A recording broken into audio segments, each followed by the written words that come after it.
4 years ago, a small group of us had a simple but audacious idea that the single most important thing we could do for America's national security was to end the Cold War between Silicon Valley and Washington. It's really become one of the leading gatherings of leaders in DC and tech. What was started as a coalition has become a real cultural movement.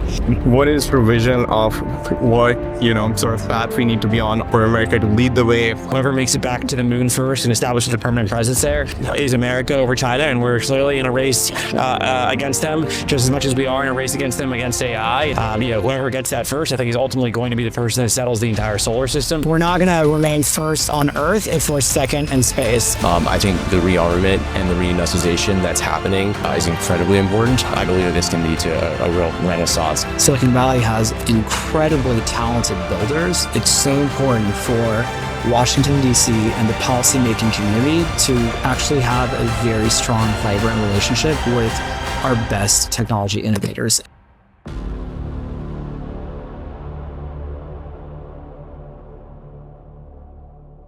Delian, Christian, and Jacob, thank you so much for having us here. And I was at the Winning A Race Forum as well. And, 6 months, a lot has changed, a lot has evolved. One of my favorite topics actually tomorrow, as you mentioned, Jamie Dimon is speaking, is the next American century. And so I would love to hear from each of you on what is your vision of what, sort of path we need to be on for the next American century to shape up to, for America to lead the way. You're all obviously playing different roles as capital allocators, as founders, as within the administration, as policymakers, but sort of, what's that view of, is it deeper partnership? You co-founded a European defense company, Onodrim, right? Is it working more closely with allies? Is it the bipartisanship ensuring in 2028, irrespective of, but, I would like you to expand, each of you to expand more deeper on what that looks like. Jacob, maybe we start. Let's see. I obviously, have one very particular area that I focus on a lot, which is sort of space. And I think, it is the ultimate high ground. And so it's incredibly important that, whoever makes it back to the moon first and establishes a permanent presence there is America over China. And we're clearly in a race against them just as much as we are in a race against them against AI. And so when I think about, how to set up the next century best, it's over the course of the next, 3 years under the Trump administration, we need to figure out how to get boots back on the moon, but in a way that is actually, permanently, sort of there. And so, whoever gets that first, I think, is ultimately going to be the person that settles the entire solar system, because the moon is such a strategic place to do, shipment, construction. You've seen, obviously, Elon Musk pivot a lot of his focus from Mars to the moon, including building, sort of mass rail drivers, on the moon. Because if you do that, you can now basically effectively ship things all the way to Mars for free entirely, and then allows you to establish a colony, sort of there. So that's the area that I'm sort of thinking about a lot. And the best way to do that is, I think, deepen public-private partnership, right? Figure out how to make sure that a lot of these companies that have phenomenal talent, like SpaceX, like Firefly, like Stoke Space, like Varda, like Impulse Space, like Hadrian, are leaning into the public partnership and public, sort of priorities. So obviously, I'm in vehement agreement with everything that Delian just said. And one of the reasons why we started the consortium, as well as one of the reasons why the Trump administration engages and has regular conversations with people in the private sector, is because we really believe that the president, as a builder himself, is very much a believer that the people who really understand a problem the best are the people closest to it, and the people closest to it are often the people building the underlying technology. So we talk to builders all the time. We welcome public-private partnerships. We have been very focused on supply chain security, because we believe that our technological leadership depends on market share, on the rate of innovation, our qualitative edge, and on the security of our underlying supply chain that really undergirds our innovation engine. And so those are the three broad efforts that we've been very focused on. We're very proud and excited that we think Pack Silicon could be a vehicle and a platform to pursue all three objectives. To Diane's point about space, as the president has said, we're not going to remain first on Earth if we're second in space. And so our posture has really been, as a government, to pursue, to compete very aggressively in space. And it's incredibly exciting to see the private sector lead the way. I think for me, it's extremely similar to what both of them said, and I believe, like, in the Western world, and I want the next century to be led by the Western world. I think the rearmament and the reindustrialization that's happening in the broader West, particularly in the U.S., but you see it happening in Europe, you see it happening in Japan, in Australia, with our allies, is incredibly important. It's the most important thing. And I think the downstream impacts as well are what particularly excites me. I think if we're successful at the rearmament, if we're successful reindustrialization, you'll get energy security, energy abundance, right? You'll get actually impacting dent on economic and wealth inequality as you reindustrialize and bring back what was traditionally the path of the middle class, which was traditionally home ownership and working in manufacturing and factories. I believe that this can lead to a real renaissance as well from a technology perspective.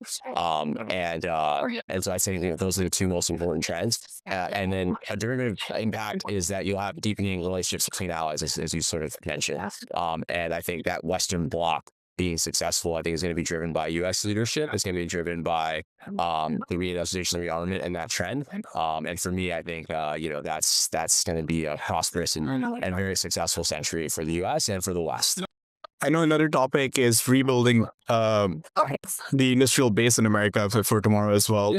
On that topic, a few of the guests who've come on the show who both work within the government and for allocators in the private sector have brought up this point that if we want to reindustrialize, we have to become very serious about deregulating. And so I guess, like, how do you see conversations happening behind closed doors, and where are we at on that path? Do you agree, disagree? Because you've talked about the strengthening public-private partnership, but on the deregulation side, how much agreement is there? A ton. And I think obviously this admin is extremely focused on deregulation, and Delian and Jacob can comment even more on this. I think you're going to see, and you've already seen, an increased focus on sort of renovating and reforming everything from the NRC from a focus on nuclear to an increased focus on the energy grid and building capacity there.